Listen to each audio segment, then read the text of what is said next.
നമസ്തേ പ്രിയരെ. പ്രകടനം നടത്തിയില്ലെങ്കിലും വാവ പുറത്തിറങ്ങും. അതിനുള്ള ഏർപ്പാടുകളൊക്കെ നമ്മൾ ചെയ്തിട്ടുണ്ട്. പക്ഷെ നമ്മുടെ കരുത്ത് തെളിയിക്കണം. അതിനു വേണ്ടിയിട്ടാണ് ഈ പ്രകടനം.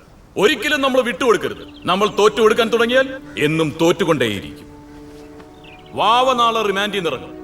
ജയിലിൽ കയറിയ വാവ പുറത്തിറങ്ങുന്നത് പഴയ വാവയായിട്ടല്ല. സംഘടനയ്ക്ക് വേണ്ടി ശത്രുവിന്റെ കോട്ടക്കൊത്തളങ്ങൾ ഭേദിച്ചവനാണവൻ. ഇനി മുതൽ വാവ നമ്മുടെ സംഘടനയുടെ മുഴുവൻ സമയ പ്രവർത്തകരായിരിക്കും. സംഘടനയുടെ ആഗ്നേയ അസ്ത്രമാണവൻ. ആഗ്നേയ അസ്ത്രമാണ്. ജയ് ഭാരത്. बोलो राजेश नायक शैलेंद्र कुमार बाबा जी की. बोलो राजेश नायक शैलेंद्र कुमार बाबा जी की. जय जय केजीपी. जय जय केजीपी. സമയേ ഇപ്പോ ഇറങ്ങായിരിക്കും.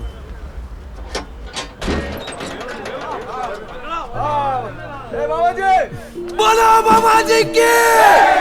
बोलो बाबा जी की. बोलो बाबा जी की. बोलो राजेश नायक बाबा जी की. बाबा जी की. ജയ് ഭാരത്. ജയ് ഭാരത്. ജയ് ഭാരത്. ജയ് ഭാരത്. ജയ് ഭാരത്. കേറ്റി വണ്ടി കേറ്റി. ജയ് ഭാരത്. ജയ് ഭാരത്. ജയ് ഭാരത്. നല്ലട്ടോ ഞാൻ ബസ്സിൽ വന്നോളാം. ഇതൊന്നും വേണ്ട. ബാബാജിയാ അതാരി. ജയ് ജയ് ബാബാജി. ജയ് ബാബാജി. ബാബാജി की. बाबाजी की.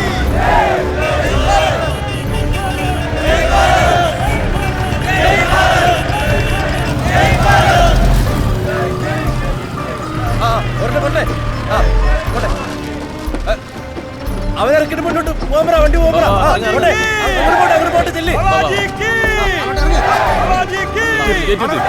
ജയ് ജയ് മോഹൻ ജി. ജയ് ജയ് മോഹൻ ജി. ജയ് ജയ് മോഹൻ ജി. ജയ് ജയ് മോഹൻ ജി. ജയ് ജയ് മോഹൻ ജി. ജയ് ജയ് മോഹൻ ജി. ജയ് ജയ് മോഹൻ ജി. जय जय बाबा जी. ജയ് ജയ് മോഹൻ ജി. ജയ് ജയ് ബാബാ ജി. ജയ് ജയ് മോഹൻ ജി. ചെറുക്കനെ പിടിച്ചാൽ കിട്ടത്തില്ല കേട്ടോ. അതൊക്കെ ആരാണ്?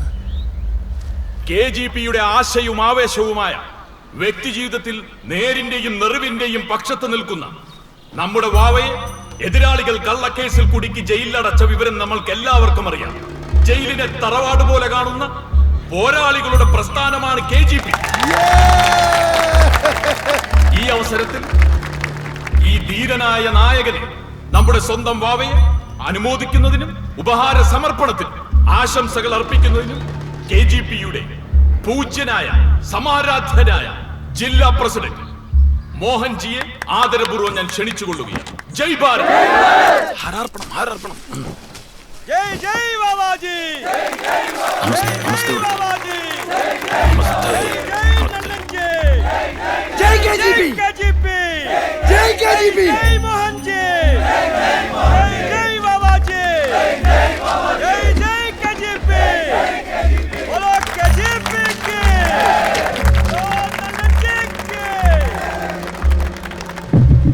പൂജനീയ മാതാപിതാക്കളെ, ഗുരുജനങ്ങളെ, സഹോദരീ സഹോദരന്മാരെ, കുഞ്ഞുങ്ങളെ, അന്യമതസ്ഥരായ സഹോദരങ്ങൾ, ഇതൊരു സംഭവമായി ഞാൻ കാണുന്നില്ല. ഇന്നല്ലെങ്കിൽ നാളെ ഇത് സംഭവിക്കേണ്ടതായിരുന്നു. വാവയല്ലെങ്കിൽ മറ്റൊരാൾ. നമ്മുടെ രാജ്യം ഇതെങ്ങോട്ടാണ് സഞ്ചരിച്ചു കൊണ്ടിരിക്കുന്നത്? പിറന്ന നാട്ടിൽ അന്തസ്സിനും അഭിമാനത്തിനും വേണ്ടി പോരാടുന്നവർക്ക് ചില കാര്യങ്ങൾ ചെയ്യേണ്ടതായി വരും. വാവയെക്കുറിച്ച് ഞാൻ പലപ്പോഴായി കേട്ടിട്ടുണ്ട്. ധീരനാണ് ഈ യുവാവ്. ആർഷഭാരത രക്തം സിരകളിൽ പേറുന്ന പോരാളിയാണ് ഈ വാവ. കടന്നുപോയ കാലത്തെ മുൾവഴികളെ കുറിച്ചല്ല വാവ ആലോചിക്കുന്നത്. ഞാൻ ഈ പോരാളിയെ എങ്ങനെയാണ് അഭിനന്ദിക്കുന്നത്? അദ്ദേഹത്തെ ഓർത്ത് ഞാനും പ്രസ്ഥാനവും അഭിമാനം കൊള്ളുകയാണ്. ഈ ധീരനെ KGPയുടെ സൂര്യശോഭയാർന്ന വിളക്കായി ഞാൻ പ്രഖ്യാപിക്കും. ആർക്കെങ്കിലും വാവയെ ഇല്ലാതാക്കണമെന്ന മോഹമുണ്ടെങ്കിൽ അത് നടക്കില്ലെന്നും, നാളെ വാവ ബലിദാനിയായി ഈ മണ്ണിൽ മരിച്ചു വീണാൽ 1000 വാവമാർ ആ രക്തത്തിൽ നിന്നും ഉയർത്തെഴുന്നേൽക്കുമെന്നും ഞാൻ ഉറക്കെ പ്രഖ്യാപിക്കുന്നു. വന്ദേ മാതരം, വന്ദേ മാതരം, വന്ദേ മാതരം. ജയ് KGP, ജയ് KGP, ജയ് KGP.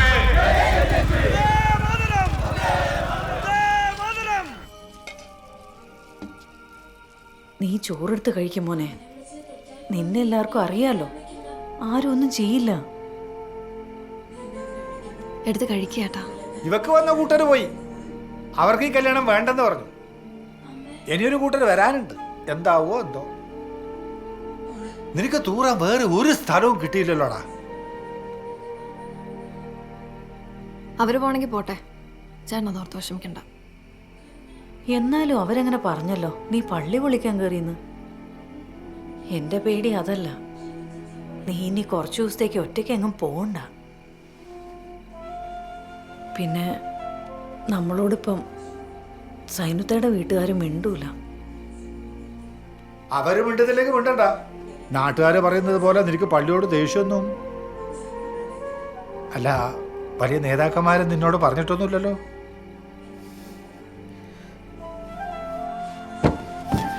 എടാ,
അവര് ലീവിലാണല്ലോ, 2 ആഴ്ചയായിട്ട് ലീവിലാണ്.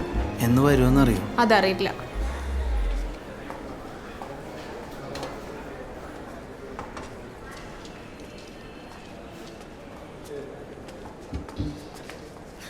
നമ്മളെ വാവാജി അല്ലേ, ചെമ്പരിക്കല്ലേ? നമസ്തേ ജി. അല്ലെങ്കിൽ എന്റെ തോന്നലായിരിക്കും. ഇനി ആരെങ്കിലും എന്തെങ്കിലും പറഞ്ഞാൽ തന്നെ മൈൻഡ് ചെയ്യണ്ട. ആ ജാഫർക്ക കേറ്.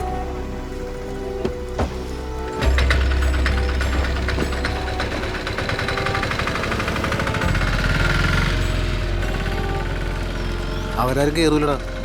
നമ്മൾ വിചാരിച്ച പോലെ നല്ല കാര്യങ്ങൾ. വാവേ നീ ഒന്ന് സൂക്ഷിച്ചോ. സംഭവം മൊത്തം കയ്യിൽ നിന്ന് പോയിന്നാ തോന്നുന്നത്. എനിക്കറിഞ്ഞൂടാ, ഇതെന്ത് നാടാണിത്?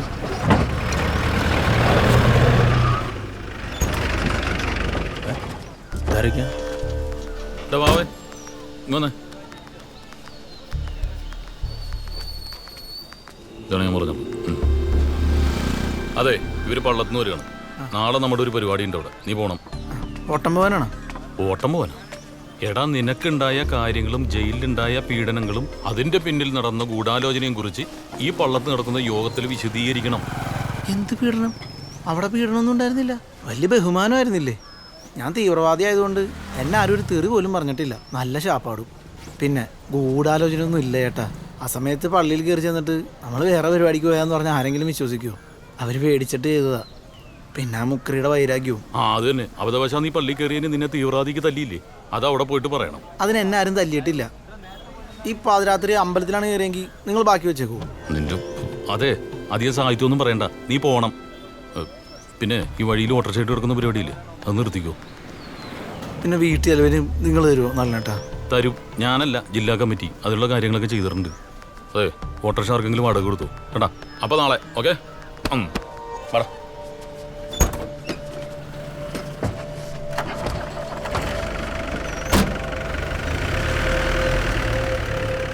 എന്താണ് ഒരു വലിയ രഹസ്യം പറച്ചില്? എന്താണ് പുള്ളി പറഞ്ഞത്? അയാൾക്ക് ഭ്രാന്ത്.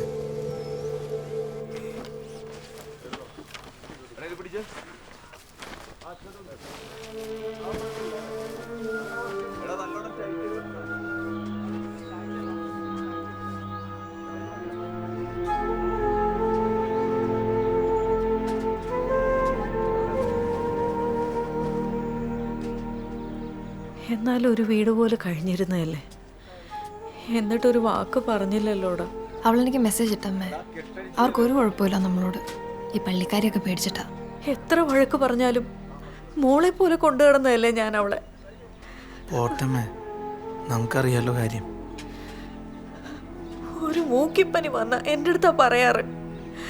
ചിട്ടി അടിച്ചിട്ട് കെട്ടിയനോട് പറഞ്ഞില്ലേ സൈനുത്ത, 1 വർഷം ആ കാശ് ഞാനാ വച്ചിരുന്നത് കല്യാണ ചെലവിനെ. അവക്ക് പ്രായമായപ്പോ പുത്തൻ ഉടുപ്പ് ഞാൻ കൊടുത്തതായിട്ടത്. എന്നിട്ടിപ്പോ നീ ഒരുത്തനായതിനൊക്കെ കാരണം. അവന്റെ ഒരു ഓട്ടവും തൂറ്റലും.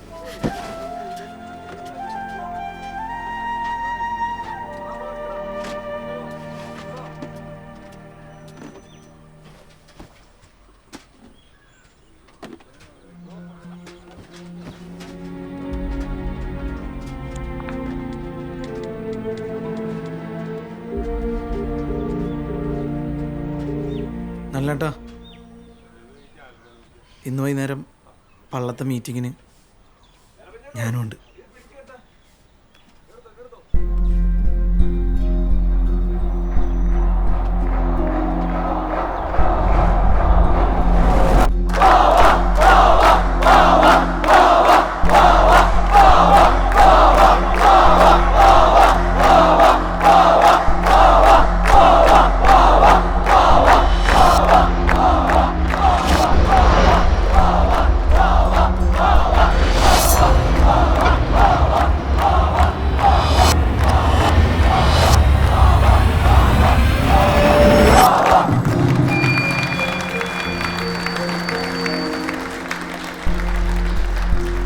പ്രിയമുള്ളവരെ, എനിക്ക് പ്രസംഗിച്ചുള്ള ശീലമില്ല. അനൗൺസ് ചെയ്താണ് ശീലം. അതുപോലെയല്ലല്ലോ പ്രസംഗം. സത്യമായിട്ടും എനിക്ക് പറ്റിയൊരു അബദ്ധമായിരുന്നു ആ പള്ളിയിലെ സംഭവം.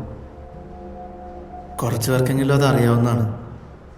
അല്ലാതെ ഒരു കാര്യത്തിലും അങ്ങനെ തീവ്രമായി നിൽക്കുന്ന ഒരാളല്ല ഞാൻ.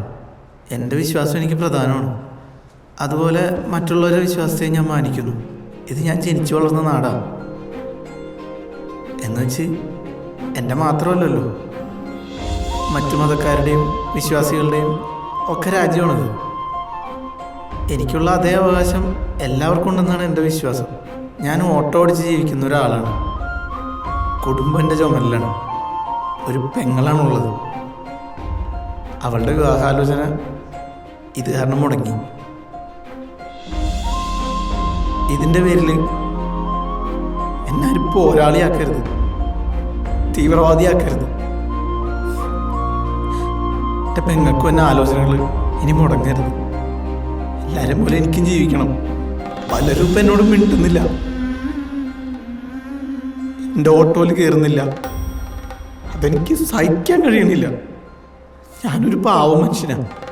ദയവ് ചെയ്ത് എന്നെ ദ്രോഹിക്കരുത്. അല്ലെങ്കിൽ എനിക്ക് എന്നെ തന്നെ അവസാനിപ്പിക്കേണ്ടി വരും. നിർത്തുന്നു.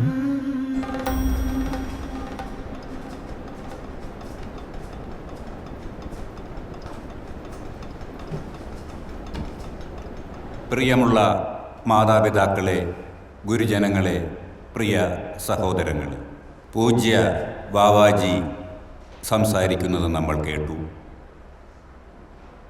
ഞാൻ കേട്ടിട്ടുള്ളതിൽ വെച്ച് ഏറ്റവും തീവ്രവും മുനകളൊളിപ്പിച്ചതുമായ ഒരു പ്രസംഗമായിരുന്നു അത്.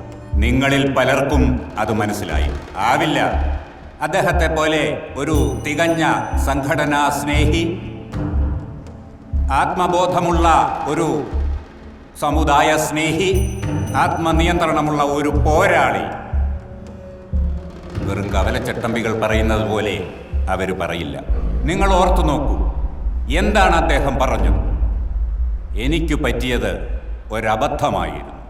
എന്നെ പള്ളിയിൽ വെച്ച് കണ്ടത്, എന്നെ പള്ളിയിൽ വെച്ച് പിടിച്ചത് അതെന്റെ ഒരബദ്ധമായിരുന്നു.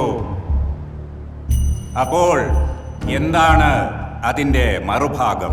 ഇനി അബദ്ധം പറ്റില്ലെന്നാണ്.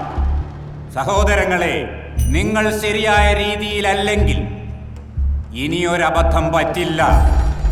പിന്നെ പറഞ്ഞതെന്താണ്? ഞാൻ തീവ്ര നിലപാടുള്ളയാളല്ല. അതായത് വേണ്ടി വന്നാൽ തീവ്ര നിലപാടുകൾ എടുക്കും എന്നാണ്. നിങ്ങൾക്കത് താങ്ങാനാകില്ല എന്നാണ്. പിന്നെയോ, ഇതെന്റെ നാടാണ്. എനിക്കുള്ളതുപോലെ അവകാശം മറ്റുള്ളവർക്കുമുണ്ട് എന്ന് പറഞ്ഞാൽ അതിനൊരു മറുവശമുണ്ട്. എൻ്റെ അത്ര അവകാശമേ നിങ്ങൾക്കും ഇവിടെയുള്ളൂ. അതിനപ്പുറം കടക്കേണ്ട എന്നാണ്. വീണ്ടും അദ്ദേഹം പറഞ്ഞു, നിങ്ങൾ എന്നോട് കാണിക്കുന്നത്, എന്നോട് മിണ്ടാത്തത്, എൻ്റെ വണ്ടിയിൽ കയറാത്തത്, എന്നെ സങ്കടപ്പെടുത്തുന്നത് ഈ രാജ്യത്തെ ഭൂരിപക്ഷം വരുന്നവരെ സങ്കടപ്പെടുത്തുന്നതിന് തുല്യമാണ്. അങ്ങനെ സങ്കടപ്പെടുത്തിയാൽ എനിക്ക് എന്നെ തന്നെ അവസാനിപ്പിക്കേണ്ടി വരും.